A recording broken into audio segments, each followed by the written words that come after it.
Begin by telling me how you got here. Well, my parents came, and my mom grew up mainly in Atlanta in her teenage years, and then my dad's from Charlotte, North Carolina, and they moved to Anderson, both for jobs in Anderson School District 5. My mom as an art teacher, and my dad as a strings teacher. They were married for 10 years before they had my brother, and then 2 years after that, I came into the world. Born right here in Anderson. Born in Anderson, grew up in Pendleton, went to the Anderson School District 4 schools up until high school, where I went to Westside High School because they had an orchestra and theater program there. So I was able to take art, theater, and orchestra in high school. You really didn't have any choice. I mean, genetically speaking. I didn't have a choice. My dad's a musician, and he was an orchestra teacher, and then he went on to be an owner in Drayson Edwards Music, selling string instruments. He helped found GAMAC, the local orchestra, so he was full on into music. And my mom was an art teacher at Westside High School for years, so really didn't have a choice. Grew up playing viola. Grew up in theater, worked with Electric City Playhouse, was in Project Challenge, and then also took art classes at Westside. So when I was thinking about graduation, I was definitely going to go to college, and at one point I wanted to go to do fashion, which makes me laugh now. But so I was looking at Savannah College of Art and Design, and I was looking at Winthrop, and ended up going to Lander University. I studied visual art, just general visual art there, but I went there because Roxana Alberry was the professor for the MAT there at the time, and my plan was to get my degree and then go into the MAT program and become an art teacher. I didn't do that, but that was the plan when I first went to Lander.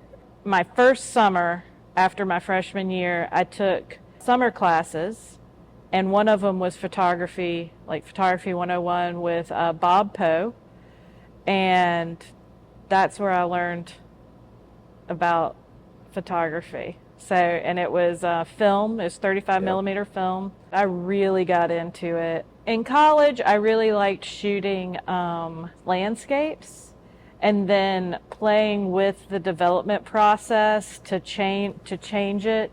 Later on in life, when I had kids, I enjoyed photographing my children, and then I would photograph my friends' children just to get the expressions of them in their natural element of play, like not staged family photos, but just everyday life family photos. I really enjoyed doing that. So my first paying job when I left Lander, I came back to Anderson for the summer, and I was actually a summer art camp teacher here at the Art Center. Were you really? It was in the Carnegie Building in the original Art Center. The theme was Impressionist. I'm a huge Claude Monet fan, so it was right up my alley, and I taught the clay class, but we were only doing air dry clay that year. So that was my first paying gig after college. Isn't that interesting? Well, when you were here doing that class across the alley at the Carnegie Building, did you, in your wildest dreams, you would end up back here? No. I mean, the Art Center's been a part of my life forever. When I got my first job here, Kimberly Spears was the director. But when I went to art camp at the Carnegie Building back in the day, Diane Lee was the director here.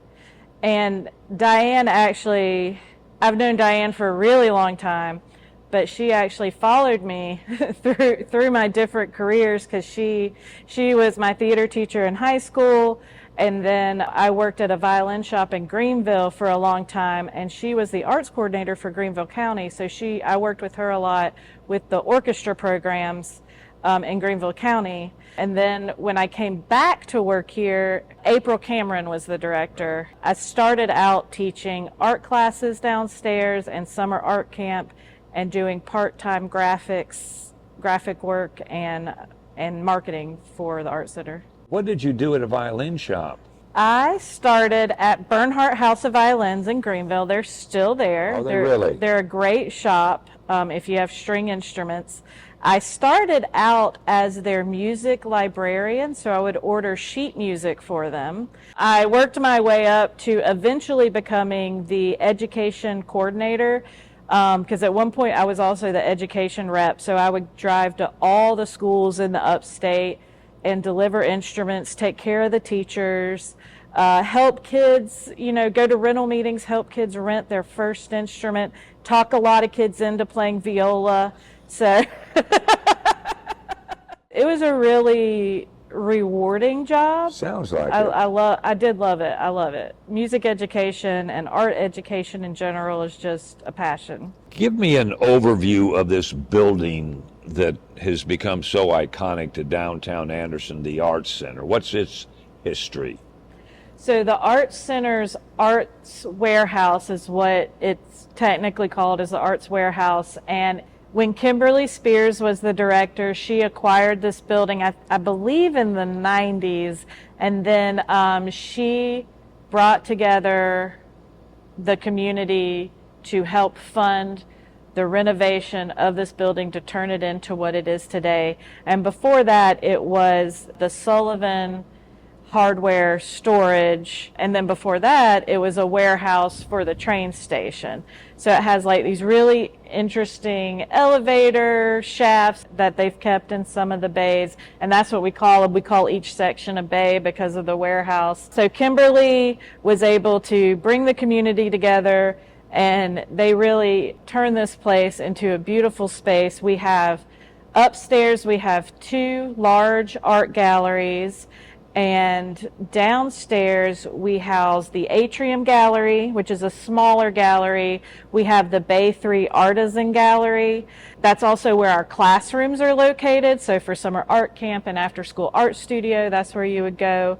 And then we also house the Market Theater, Sounds Carolina Music Studio, and the Anderson County Visitor Center is downstairs.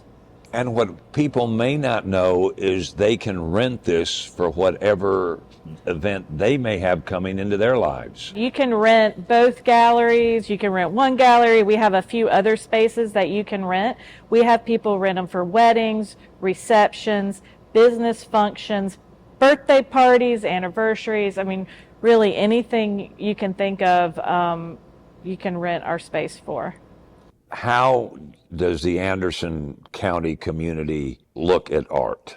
Are we appreciative? I think for the most part, we are appreciative. People really enjoy it. I've had a lot of people call and ask about public art and where it is. And right now we do have our year-long sculpture exhibit called Sculptour that we partner with the city of Anderson with downtown, and it's about to get swapped out for new sculptures. And then we also have permanent sculptures downtown, and then we are working with the county hopefully to put in some more public art in other areas, not just downtown Anderson. The upstate of South Carolina, I really feel, appreciates art and performing arts in a way that people don't realize. We have a very rich culture of art here in this part of the state, I feel. 50 years of our juried art. It's one of the longest running juried art shows in the state. Last year we brought in over 400 pieces of art, and our juror has to knock that down to at the maximum 200 pieces, depending on size in the gallery. And we also combine that with another juried show that we do, and it's called Art on the Town. And so pieces that don't get into the actual galleries can be juried into Art on the Town, and then they will be displayed in our Atrium Gallery and then in businesses around downtown. After my first photography class at Lander, I entered a piece, and that was the first time I got a piece in the juried show, and I won a photography award, which I was so excited. about.